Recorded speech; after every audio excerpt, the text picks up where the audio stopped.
victoire à Clermont la semaine dernière. Découvrez la composition des Montpelliérains avec 5 changements par rapport à celle qui a gagné son 100e match sous les couleurs du MHR, lui qui portera le numéro 13 cet après-midi face à l'Aviron Bayonnais. Les Montpelliérains sont emmenés par leur capitaine, Billy Vunipola, l'international anglais, qui va donner le coup d'envoi de ce Montpellier-Bayonne. Et un premier ballon capté par Uzaïr Kassim. Sort de ses 22 mètres, Kassim, qui est venu sécuriser ce ballon. Le relais de Tyler Duguid. Reynac dans l'intervalle, c'est bien défendu de la part de Tulagi, qui était venu fermer devant Florian Verhaeghe, mais ça avance. Les vagues s'enchaînent et se succèdent. Les avants montpelliérains avec Béconnier pour Vunipola. On insiste dans le même sens avec Arthur Vincent, la passe décisive pour sa 100e d'Arthur Vincent pour Joshua Morby. Ils ont profité de leur pénalité en mêlée les Montpelliérains avec une initiative de Cobus Reynac, initiative payante, puisque quelques temps de jeu plus tard, un essai déjà aplati par les Montpelliérains.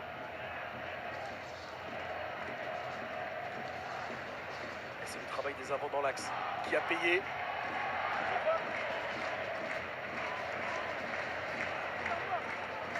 On revoit la dernière passe qui a commis un en avant. C'était pas un cadeau cette passe, c'est ce qui va pouvoir profiter au Montpelliérain ce ballon, oui, visiblement, avec Reynac.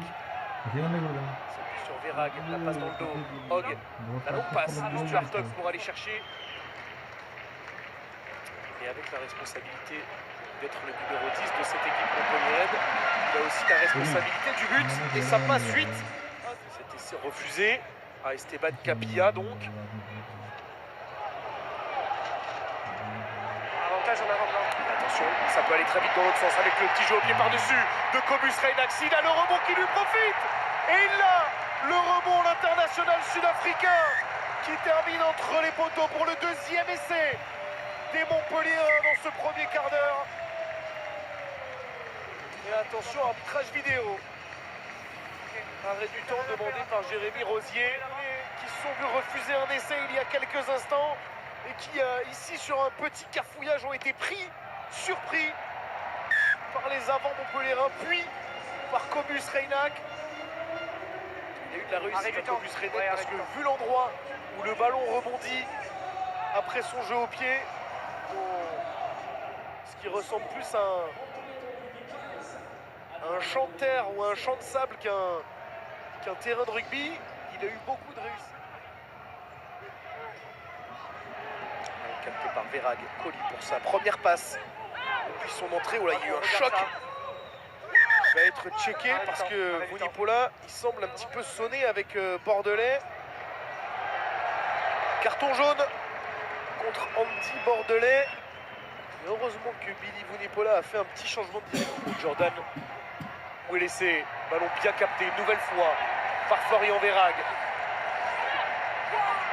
Le ballon au fond dans les mains de l'Australien.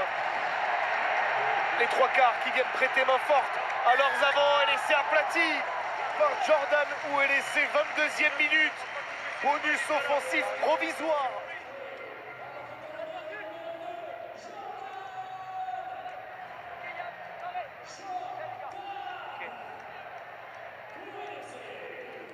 On voit Serfontaine, Vincent, Bridge, les trois quarts venaient prêter main forte à leurs avants.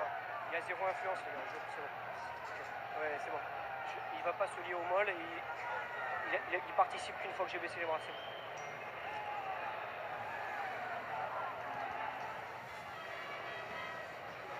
Voilà, Stuart Hogg qui envoie ce ballon en touche. C'est la fin de cette première mi-temps dominée par les Montpelliérains qui mènent 22-0 face à l'Aviron Bayonnais. Première réaction.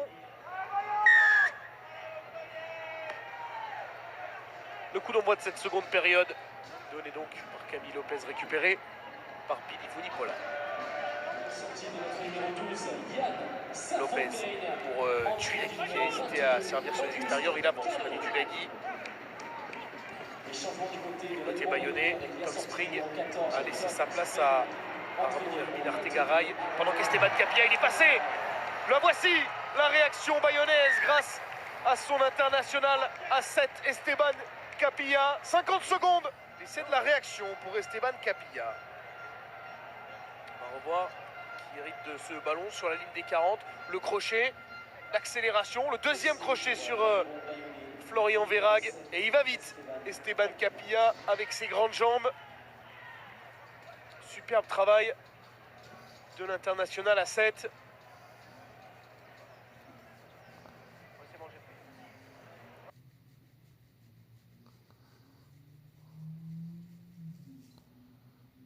Ça part beaucoup mieux.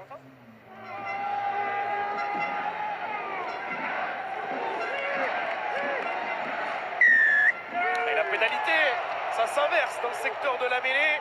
C'était à la 44e minute qu'ils ont fait le choix d'aller en touche tout à l'heure. Ça passe pour Lopez, 22-10. Au-delà des 50 mètres, c'est parti pour l'international écossais. Ça va passer juste en dessous.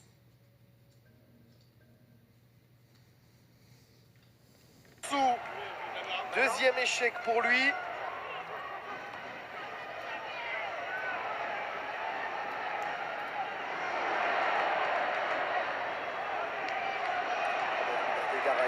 Il est passé, le raffut, Hermine Artegaray, le soutien à l'intérieur, Tulagi qui était plaqué alors qu'il n'avait pas le ballon.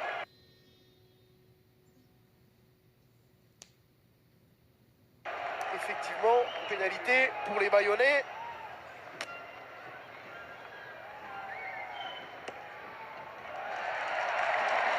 Ça passe pour Stuart Hogg qui... Tyler Duguid, la charge du Canadien. Et la pénalité contre les Bayonnais.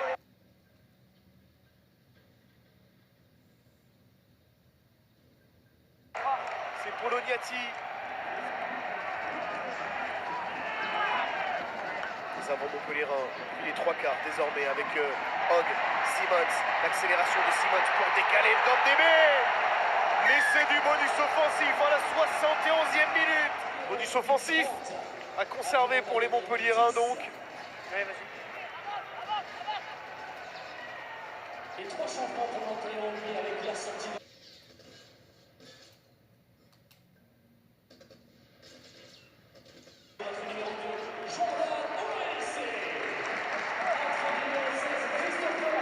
Arrête du temps. C'est bon?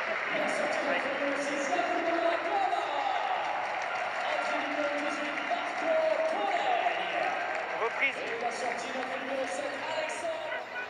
Libéré par l'ancien Parisien. Ok, pardon. Le ballon est dehors. Et après ce ballon récupéré par Billy Vunipola, la course, Stuart Hogg face à Tiberghien. Tiberghien premier sur le ballon, mais il ne perd.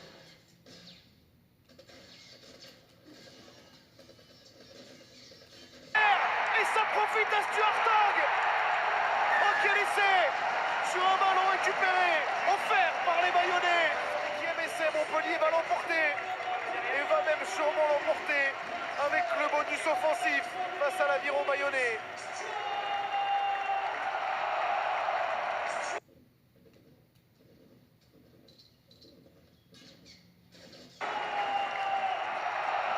Allez, jeu au pied juste de la part de Billy Vunipola déjà. C'est pas forcément sa qualité principale à Billy Vunipola.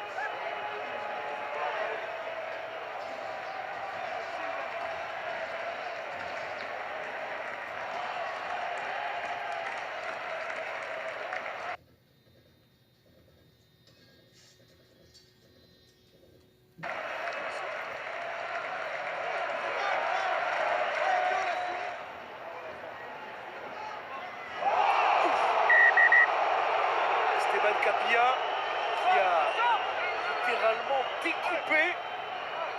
Je sais pas qui c'était.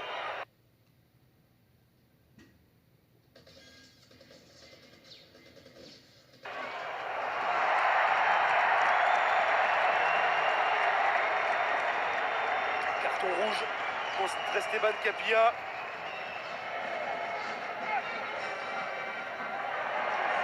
Ballon capté par Verhaeghe.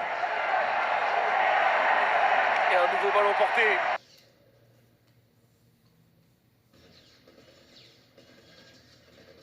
Qui s'organise pour les Montpelliérains. Ça va passer la ligne, oui. Le 6e essai, le voici. La fête est totale pour les Montpelliérains. 6e essai. Par notre numéro 16, Christopher. On voit le ballon porté. Game बंद कर लिया मेरा नेट लो करके Bien conduit par les Montpelliérains et par Christopher Tolofoy qui s'écroule dans le but pour son premier essai cette saison avec le MHR en top 14. Il restera un renvoi à jouer pour les Bayonnais. Ballon, ils vont le jouer.